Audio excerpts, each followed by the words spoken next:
Welcome back to Pap's Train Show. This will be a video on how I built a Union Pacific 49er from a River Hudson.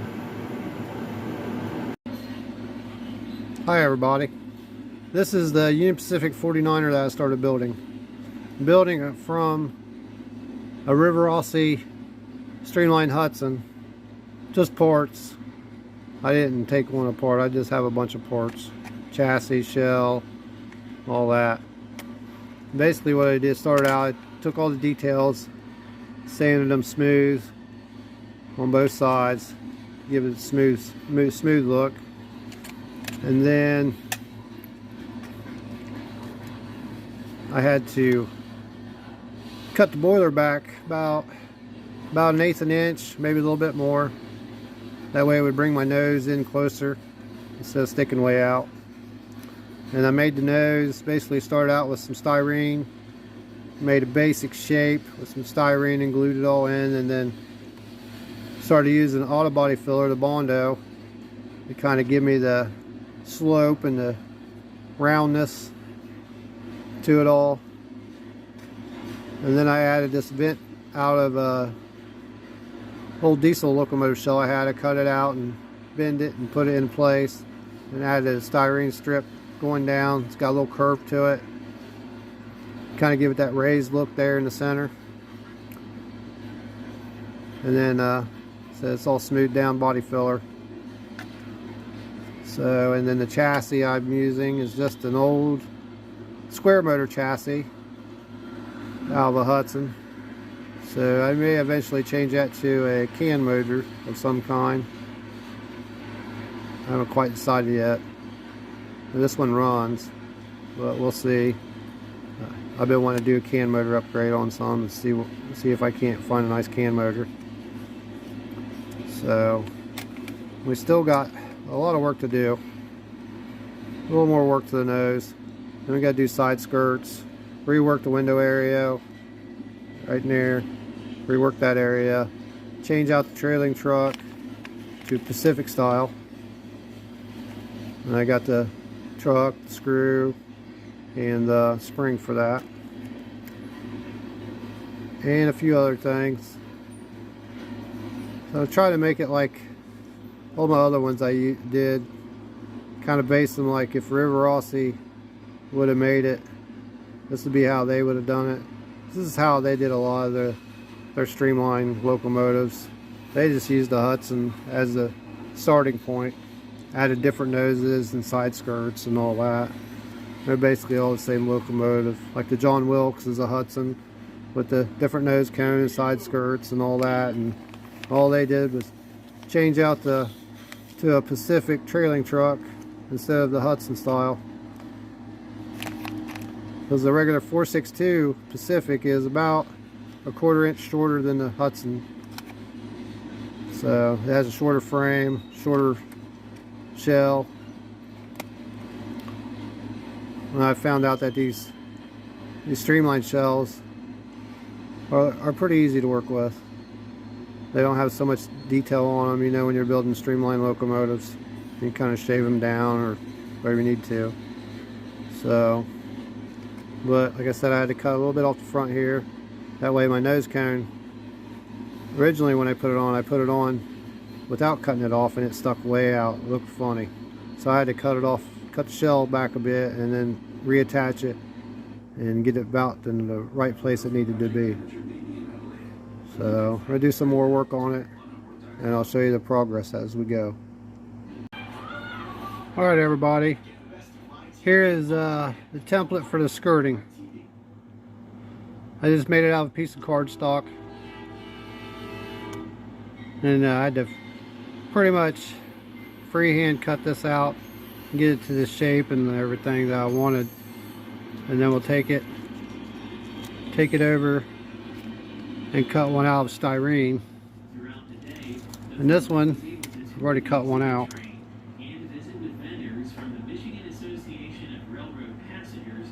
So there we go. I had to make it just a little longer than the template. And then these cylinders here, you got to shave them down. You just gotta measure to where how far your skirt's gonna come down, and then mark it with a razor knife, and then shave it off. I use my Dremel, little sanding thing on it, and sand it down. So then it'll touch it up with a little paint. Let's see here. Get a better picture maybe. The light over here. Kind of hard to see, but it sits down in that groove. I noticed River Rossi did this with some of their streamliners too. I'll take them apart and you'll see that some of this is shaved off on a few of them. So basically I used the template for the left and right side. So it really doesn't matter. When you cut it out, you can either use it on this side and then flip the engine around and use it on the other side. So I always found out it's easier to use these, cardstock or poster paper, whatever you want to call it, and make your templates. I save all my templates, that way when I go back to ever want to make one, I have them. Makes it a lot easier. So you can see I started on the windows. I'm going to have to file it out, make it a little more better, rounder. That's just glued in. Once it dries good, I can file it to the shape I want. And then the nose, I think the nose is about where it's going to be. I just shave it down a little bit more. So we'll make the side skirts and get them glued on, and then we got to glue some like steps in, and there's some more goes around the front. Got a little strap that's going to go around the front. Got to make that. Here's the update on my Union Pacific 49er I'm building out of the Hudson. There's the original River Rossi Hudson, and this is mine 49er that I'm building.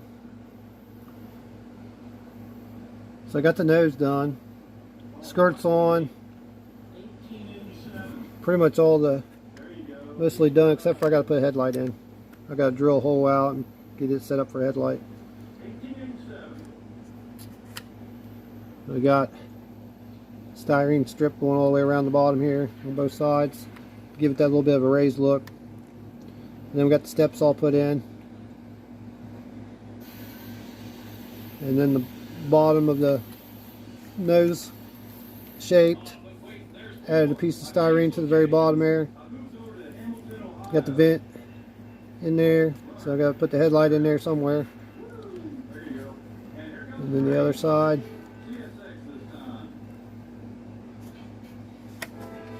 Yep. There we go. Got the windows all shaped.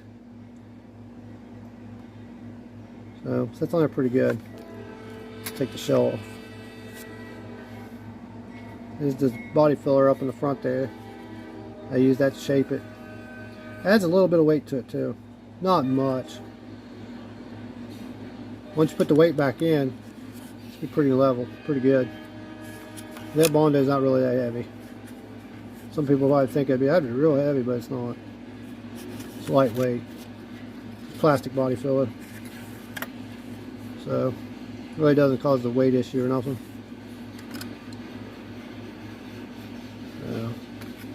So it look pretty good, I think.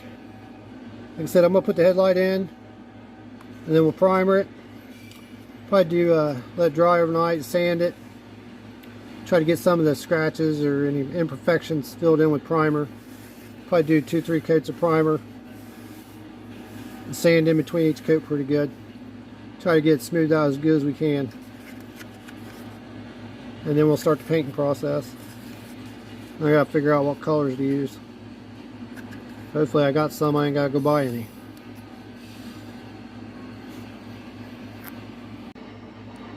Alright, I drilled out for the headlight. So I drilled it all the way through. So run my wires all the way back to where I need to hook them up at. Well, I'll put an LED bulb in there. So, should fit right in there. I'll put it in from the back side. So, pretty easy. Now we'll primer it. Alright, here it is. First coat of primer. And that is the primer I use. Just cheap primer. Sometimes I'll use a Rust-Oleum primer, but I like this stuff.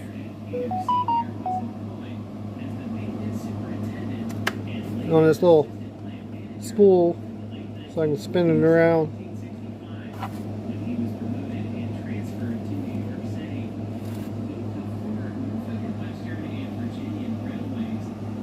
Now we'll sand it. Probably give another coat of primer, sand it, another coat of primer. Probably a couple more coats of primer, should be good. Now we got it all primered. I think I got 3 coats of primer on this.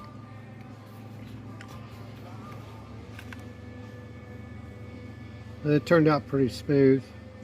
Still got a couple little things, but you won't see it much once you paint it.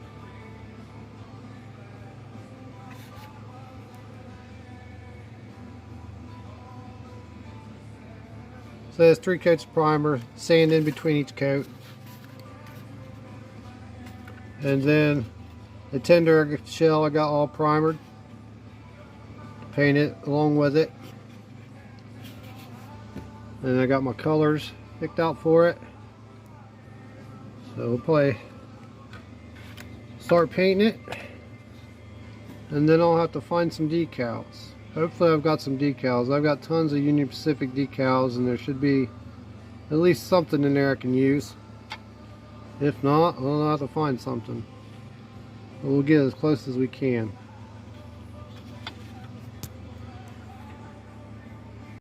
Alright, here it is with the base coat on.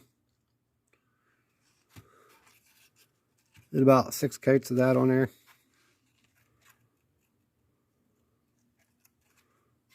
And then there's the tender.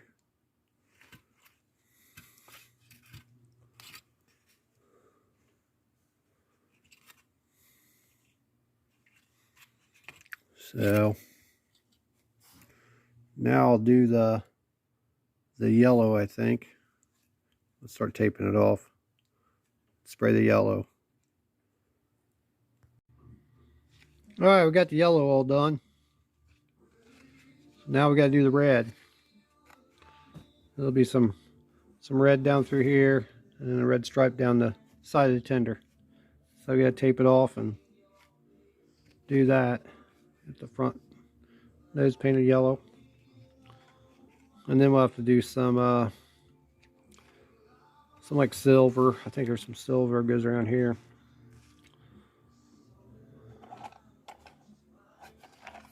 See the other side.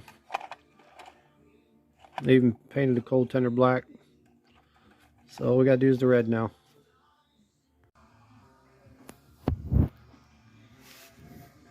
Alright, here it is all painted. Got the red and the yellow. Had to tape it off. Just did a burnt umber first base coat. About 5 or 6 passes of it. Then taped it off, did the yellow. I did about, I think, 5, 6 passes on it also. And then did the red the same way. Taped off. About 5, 6 passes.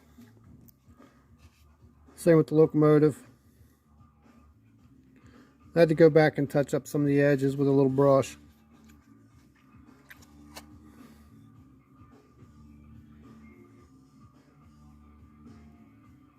So now we're going to decal it.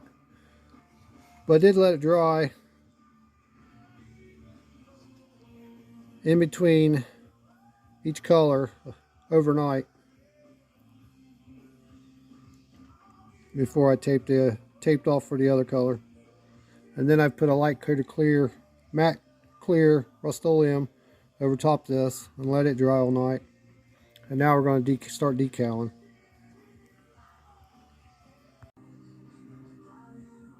I'll be using old old Champ decals. Got a couple sets that I'll get the decals from. With the old Champ decals and any older set of decals, you always want to put a light coat of clear on them because they deteriorate over time and they'll fall apart on you. So just do a light coat of clear. I use the same clear as I did on the body. That way it matches. It's the matte Rust-Oleum clear. Just light coat, let them dry good, then cut them out. And these older decals, you set them in the water. It takes a little bit longer for them to come loose. Don't rush them. Give them plenty of time for them to slide off. And I like to use setting solution with my decals. So these with the clear coat on won't lay down quite as nice as some of the newer decals. The clear coat makes them a little stiffer. So basically what I do is just get it in position where I need it and take a Q-tip and roll it. Roll any air bubbles or anything like that out. Roll it to the edge. And then it may move on you a little bit. It's still got a little bit of the water on it. But I'll get it where I want it.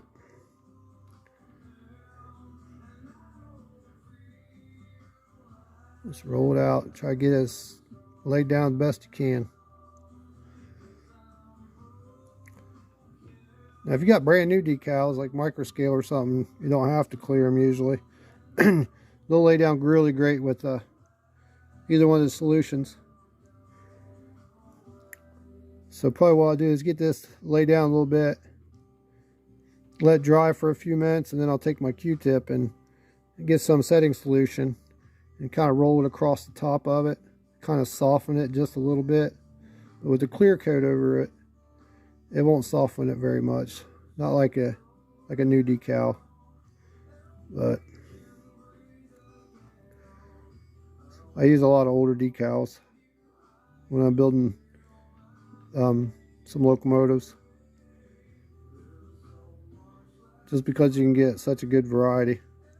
Like this is the Union Pacific yellow lettering, and a lot of the, I don't even know if microscale decals have any yellow lettering in Union Pacific. Now you can buy letters and just letter it. I do that a lot too, but that takes a while. So and then I got the other side on, letting it dry for a few minutes, and then I'll take the little bit of this, put on my Q-tip and roll it across there. Leave it a little bit damp and let it dry all the way. That'll help it bond on, and where the rivets and stuff are, hopefully it'll go over top of those real good and set nice and set down nice over top of the details. But with the clear coat on, it ain't gonna be perfect. But once this is all done and dried, I'll let them dry at least overnight. Put another coat of clear on them, a real light coat. Just do a real light coat, let it dry for a little bit, and then do another coat. Do a little bit better coat. That way, sometimes the clear will eat up some of the older decals. So you just do a real light coat, let it dry, and maybe another light coat over top of that, and they should be fine. So the decals for the locomotive, I had to order some more. They'll be here next couple days, but I have the decals to do the numbers.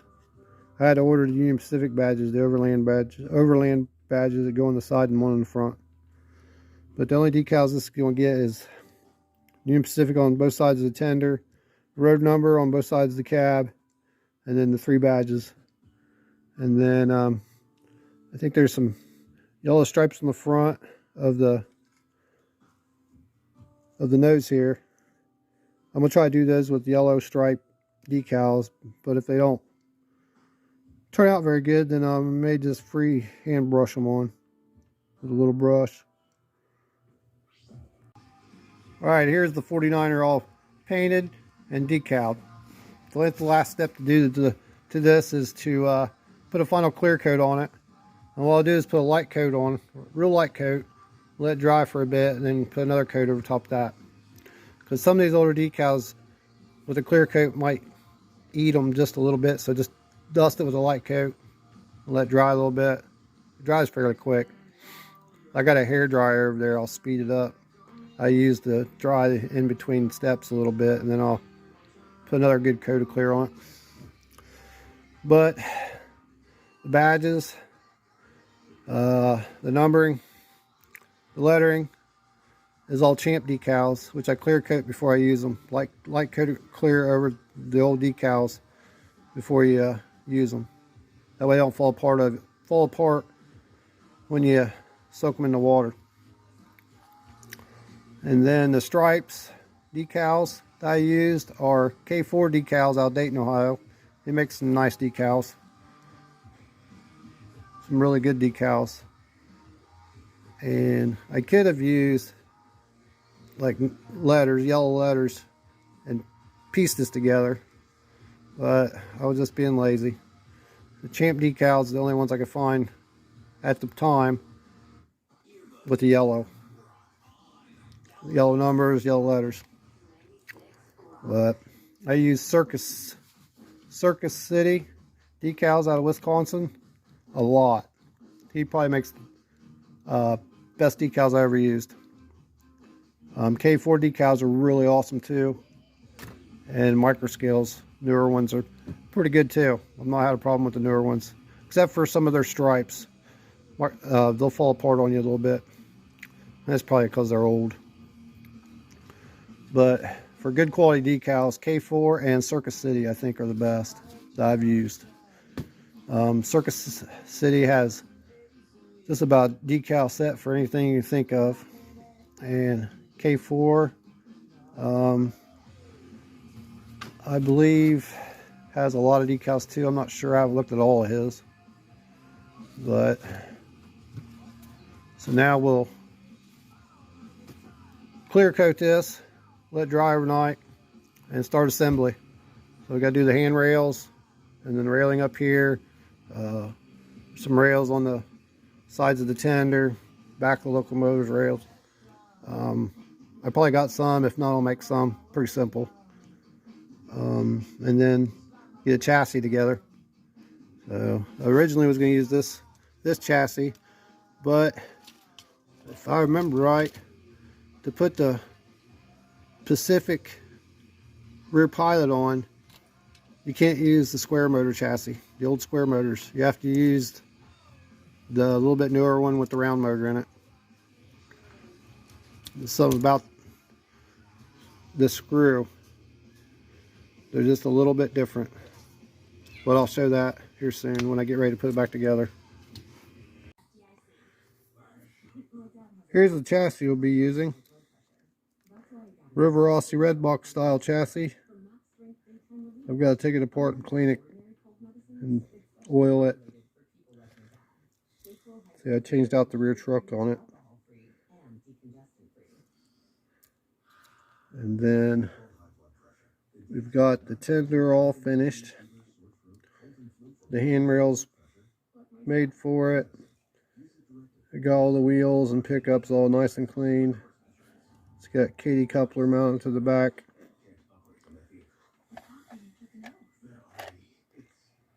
And the other side. So what we got left to do is clean and oil the chassis, add an LED headlight, and then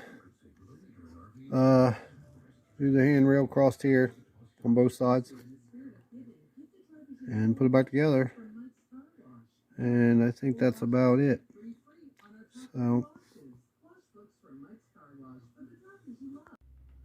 alright everybody, we got it back together now. Got the chassis cleaned, oiled, greased, put back in. Even got the LED headlight in there working. So,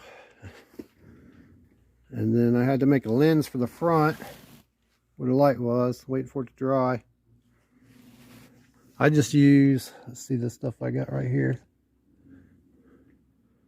use this to make the lens. It's good stuff. It's good for making windows and small clear parts. But this shell is not made for a red box chassis. It was like this one here is not a red box chassis. This gap right here had to take about 1/8 of an inch wider, make it 1/8 inch wider or a little bit less on each side. So what I had to do is trim and make sure I still left the screw hole so I can mount it on. Take it down to about here, widen it on both sides. Just trim it out. I use my Dremel, just shaved it off. So it'd fit over top that can motor, because originally it had the round motor in the cab. So I had a extra chassis for a red box one, and I thought that would be good to use in that. So the only thing left is to do the railings up here, and then the grabs on the back of the cab on both sides. And I think that will be about it. And then we can run it and see what it does. All right, here we go. We got it all finished. I got all the railings on, all back together. So, got the railings on this side. The handrails on the back of the cab. Railings on the other side. And got that nice curved bend to them. Turned out pretty nice. It's just brass rod, real thin brass rod I use to make all those. And then on the tender, the same thing. Made those. Got the Katy coupler in. I use my gauge to set the gauge of the coupler and set the height or whatever. So my lenses for the light is almost dry. That stuff works really good. I love that stuff. So everything turned out good so far, I think. I think this thing is way cheaper than one of the brass models. Just took some time to build it. So used a couple different decal kits to get this decal to look the way I wanted. Some old Champ decals, and I guess all I used was Champ decals. So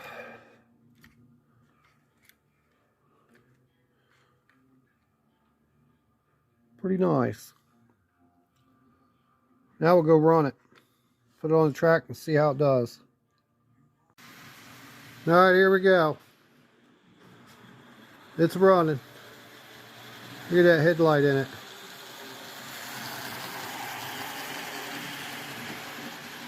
Got a pull in the caboose.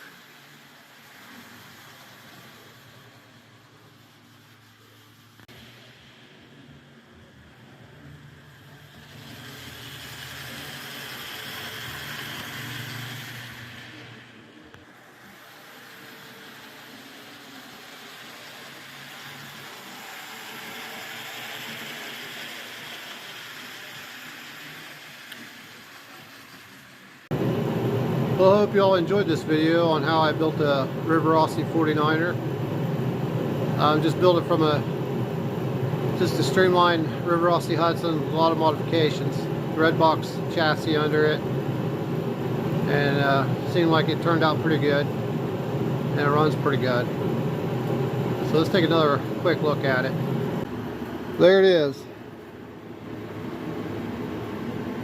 Even got a River Rossi caboose behind it.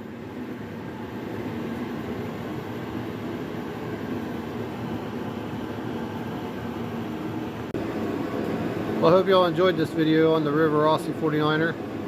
I have another River Rossi steamer that I'm going to be building here after this, and a bunch of diesels that I'll be doing. So if you enjoyed this video, please like and subscribe and share it. Thank you.